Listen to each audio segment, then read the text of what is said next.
What's up, guys? Cal here today on a lovely fall October day here in Eagle, Colorado. There's some snow. You can't see it, but there's snow up in the mountains a little higher. Today, just going for a last ride here. Probably the last time we get to ride back here in Eagle. Next time we'll be back here is for Thanksgiving, and probably be kind of snowy and cold by then. So here today would be a good last ride here. Some of my favorite trails around to do the review on my bike, which I got earlier this summer, which is the DEVINCI Spartan. Haven't really talked about it that much. It's been in some of the videos of me riding, stuff like that. But I haven't really talked about, the bike, what I like, what the parts on it are, kind of, all that good stuff. Alright, so first off, people that have seen some of my other videos know that I've had a Marine Attack Trail for a while. It was an awesome bike. It was like my first really nice bike that a lot of it I built up myself, replaced a lot of, basically everything on the bike except the frame. At some point was replaced and upgraded, and I really made the bike how I wanted it, which was fun to do. But I started working at a shop this year. We are a DEVINCI dealer, so I had a chance to change it up, get a different bike, kind of more of a boutique brand, and just change it up, try something different. And then for the Spartan, it's not the new Spartan that was released earlier this fall. You may have seen Damian Otten and Theo Galley riding in EWS or just on Pink Bike, whatever. It's not the new one. The new one is redesigned. It's obviously boost. The travel is up a little bit, and they changed the whole suspension design away, so it is more the style of the Troy and the Django. They're two shorter trail bikes, and just kind of refined the bike. Longer, lower, slacker, all that. But these were a really good deal, and the new ones weren't actually out yet when I was wanting to get a new bike. So I got this one and I'm perfectly happy with it. Back to my bike check. Frame. Alloy, which is okay, it's stiff enough, so good. The color, which is matte, which is not good. I would prefer a glossy frame, but I do really like the black and the gray coloring. I think it looks very good. Alright, front fork is the Rocksox Pike RC, which is good because I love this fork. I've had it on my last bike. Do I wish it was a Lyric? Yes, but this is still a really awesome fork. It's the Pike 160, so you still get, the charger and all that stuff. Lyric would be nice with this bike, though, to have something a little bit stiffer and more burly. Rear shock is the Rocksox Monarch Plus Debonair. This is the RC3 one, so it does have a lockout, which on this bike is good because it needs the lockout, but the shock is also awesome. I've had it on both of my bikes also. I really do love the shock. You could go up and get a Vivid Air or something like that. It'll be better, but with this bike you really do need that climb switch, so this shock is definitely works with this bike really well.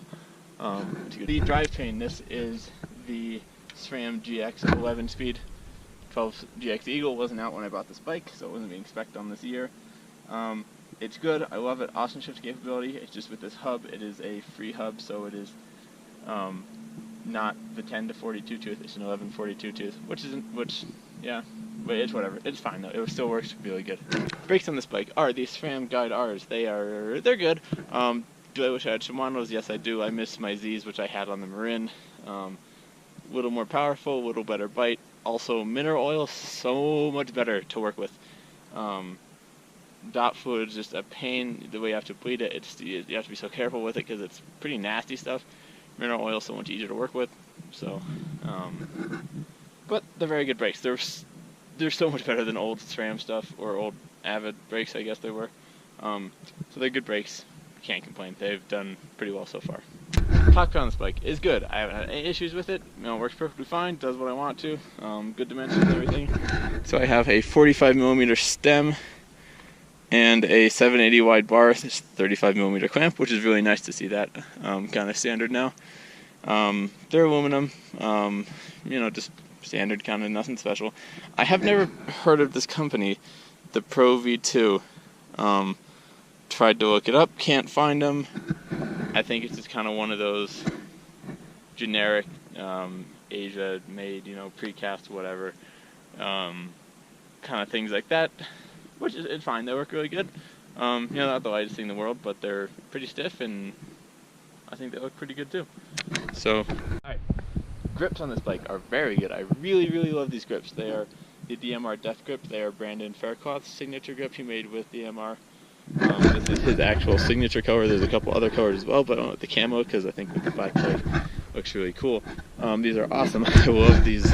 So they're a lock-on, but they kind of have the flange here, which is actually kind of nice and handy. You don't really think about it, but especially people that have background in BMX riding or anything like that can appreciate it. I love it. The texture is super grippy. You can get them in 2 different diameters, which is nice for people like myself. You have bigger hands, sometimes it's hard. Smaller grips, they're not big enough. These are big and soft enough. They're awesome, grippy with or without gloves. These are the only grips I'm gonna ever run now, as long as they keep making them. See, SDG Bel Air 2.0. I like it. It's good. Very comfortable.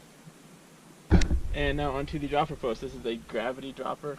It's on the lower end of things. It's nothing fancy. But it gets the job done. I haven't had a single issue with it. It is internally routed, so it comes up through here. I do wish it was a 150 travel post. It's only 125, but it gets the job done.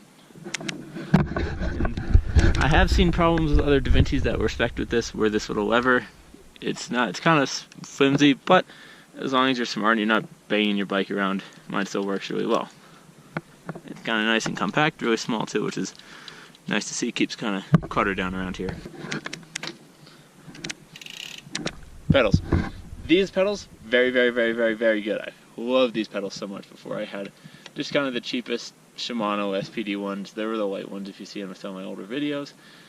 We got these in April. They are the DMR V Twins. It is DMR's first entry into the quick pedal world.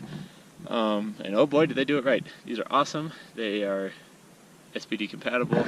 They kind of like the old Shimano DXs. They have this kind of floating thing here. You can put pins in, spacers. They're awesome.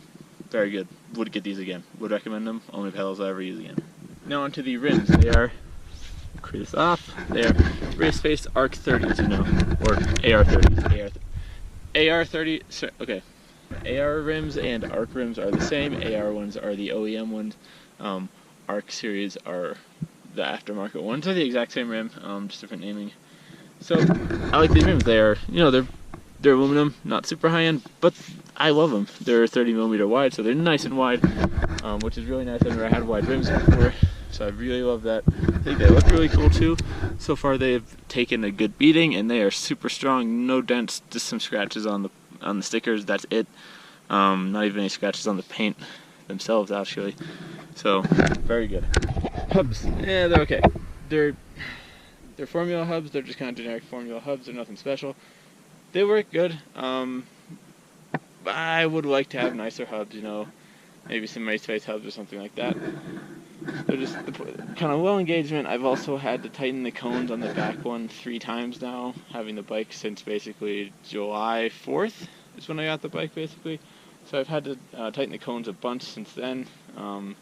They just kind of keep coming loose no matter what, even with Loctite putting on them. So that's just kind of annoying. But, when they're tight, they work fine. Nothing special, but they get the job done.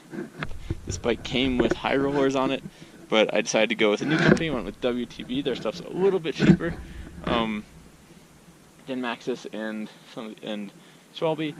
So I went with the breakout front and back, which, for the most part, riding in Colorado is really good because they're awesome on hardpack. They're awesome on loose stuff and rocks. They're really good on rocks too. The only time they're bad is in the mud. They're horrible, horrible tires. That's what you're going to want to step up to the Vigilante. It's a little bit better mud tires. These just get caked up and they're super slippery. So they're very good tires for around here. For the kind of trails I ride, they're awesome. But if you ride in wetter areas, we'll get a different tire. So yeah, that's my bike. I love it. It's awesome.